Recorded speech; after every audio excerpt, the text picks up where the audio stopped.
Perkenalkan, nama saya Adandi Trimunyatandiri, asal Kota Tegal dari Fakultas Hukum Universitas Diponegoro, yang saat ini sedang menjalankan kegiatan KKN Tim 2 tahun 2020-2021, di mana dalam hal ini sedang menjalankan program kerja kedua mengenai penjelasan infografis tentang gerakan gotong royong untuk Jogotongo di wilayah RW 11, Kelurahan Tegalsari.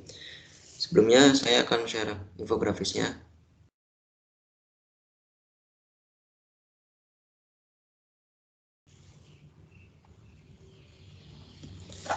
Jogotongo sendiri merupakan gerakan atau program pemerintah Jawa Tengah dalam menangani kasus penyebaran COVID-19 yang semakin tidak terkendali, di mana semakin lambat tahun, kurva orang yang terdampak COVID-19 semakin meningkat, di mana dapat kita lihat di berita maupun melalui sosial media. Bahkan menurut media massa CNBC Indonesia, pada tanggal 22 Juli 2021, di mana kasus kematian mencatatkan rekor dengan penambahan 1.385 orang dalam satu hari, tertinggi sepanjang pandemi ini berlangsung, dan kini totalnya 77.583 kasus. Padahal pemerintah Republik Indonesia akan segera melonggarkan PPKM darurat setelah 25 Juli nanti, tepatnya yaitu 26 Juli. Jika kasus menurun, pemerintah berjanji akan membuka secara bertahap. Sayangnya kasus COVID-19 di Indonesia masih belum kunjung meredah, bahkan angka kematian akibat virus ini juga termasuk menanjak. Dalam sepekan terakhir, dari tanggal 14 sampai 21 Juli tahun 2021, total kasus kematian karena COVID-19 tercatat di angka 9.364 kasus. Artinya dalam sepekan terakhir, rata-rata penambahan kasus kematian dalam satu hari sebanyak 1.170 orang. Beberapa provinsi yang menjadi penyebab melonjaknya kasus kematian secara nasional yakni Jawa Timur, Jawa Tengah, dan Jakarta. Dalam hal ini saya akan merucutkan yaitu di wilayah Jawa Tengah, di mana Jawa Tengah dengan penambahan 2.124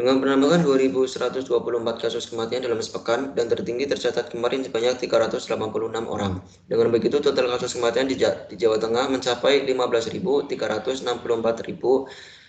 kasus dan menjadi yang kedua tertinggi. Peningkatan kasus kematian dapat terjadi jika pasien COVID-19 yang positif atau kasus aktif tidak tertangani dengan baik, apalagi dengan kondisi rumah sakit yang penuh di berbagai daerah yang mengalami lonjakan kasus, tenaga kesehatan yang kelelahan, serta banyaknya pasien yang dengan mengalami gejala yang berat. Pemerintah Provinsi Jawa Tengah telah melakukan pengetatan.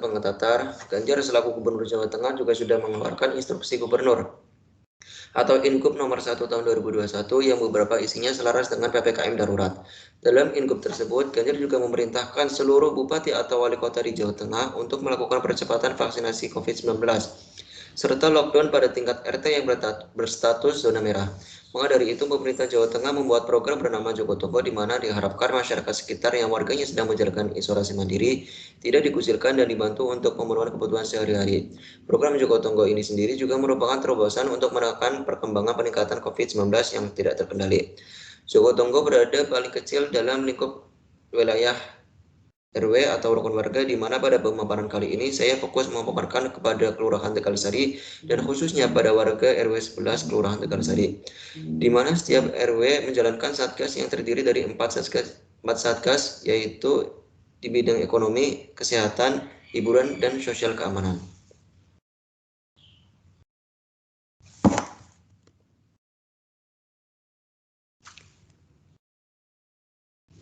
Yang pertama mengenai Satgas Kesehatan Jogotongo, di mana berisi mendaftarkan setiap orang yang keluar masuk desa, memastikan status warga dan pendatang baik itu ODP maupun OTG, membawa orang yang teridentifikasi ke rumah sakit rujukan.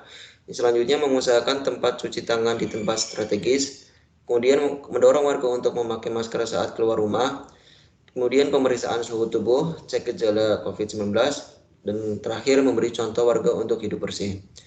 Kemudian Satgas Ekonomi Jogotongo yang pertama mendata kebutuhan dasar masyarakat, yang kedua mendata warga yang tidak mampu menyediakan kebutuhan dasar, yang ketiga mengupayakan secara maksimal agar warga bisa dibantu, yang keempat memastikan bantuan tepat sasaran, yang kelima memastikan kegiatan bertani, berkebun, dan berdagang tetap berjalan dengan memperhatikan protokol kesehatan. Dan kemudian yang keenam, melayani kebutuhan makan sehari-hari warga yang karantina mandiri. Yang ketujuh atau yang terakhir, mendorong terbangunnya lumbung pangan.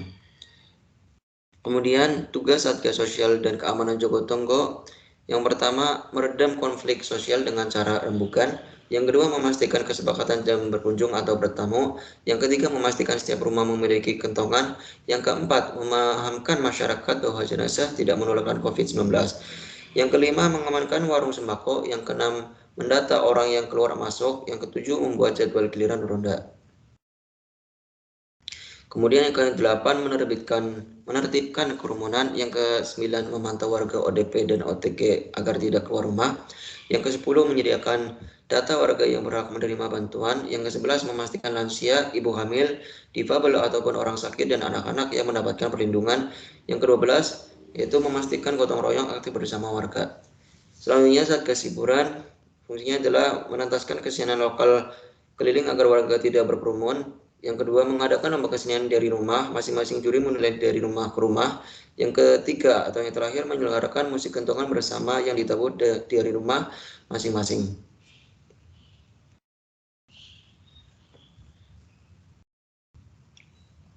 Dari infografis saya sendiri, di mana berisikan siapapun bisa menginisiasi dan mengajak seluruh lapisan masyarakat yang menggalakkan gerakan gotong royong Jogotongo ini. Yang pertama yaitu membuat grup messenger untuk warga setempat untuk bertukar info. Yang kedua, mengajak warga agar tidak mendiskriminasi pasien atau jenazah pasien COVID-19. Yang ketiga, melakukan cek info yang beredar untuk menghindari hoax. Yang keempat, saling membantu warga untuk toleransi dan gotong royong serta mengidentifikasi sesama jika ada yang bergejala atau berisiko COVID-19. Selanjutnya, ketika melakukan Jogotongo pastinya ada orang yang melakukan isolasi mandiri. Jadi apa yang harus dilakukan? Yang pertama, tinggal di rumah, jangan ke ruang publik. Yang kedua, gunakan kamar terpisah dengan anggota keluarga lain. Yang ketiga, jaga jarak setidaknya 1 meter dengan siapa saja. Yang keempat, gunakan selalu masker selama masa isolasi mandiri. Yang kelima, lakukan pengukuran suhu harian dan observasi gejala batuk atau sesak nafas. Yang keenam, hindari pemakaian alat makan, mandi, dan spray secara bersama. Yang ketujuh, terapkan hidup bersih dan sehat atau PHBS. Yang kedelapan, ada di ruang terbuka dan untuk berjemur sinar matahari tiap pagi. Yang kesembilan, jaga kebersihan rumah dengan cara disinfektan. Yang ke-10, hubungi fasilitas kesehatan jika keadaan memburuk. Sekian dari saya, semoga pemaparan ini bermanfaat. Terima kasih atas perhatiannya.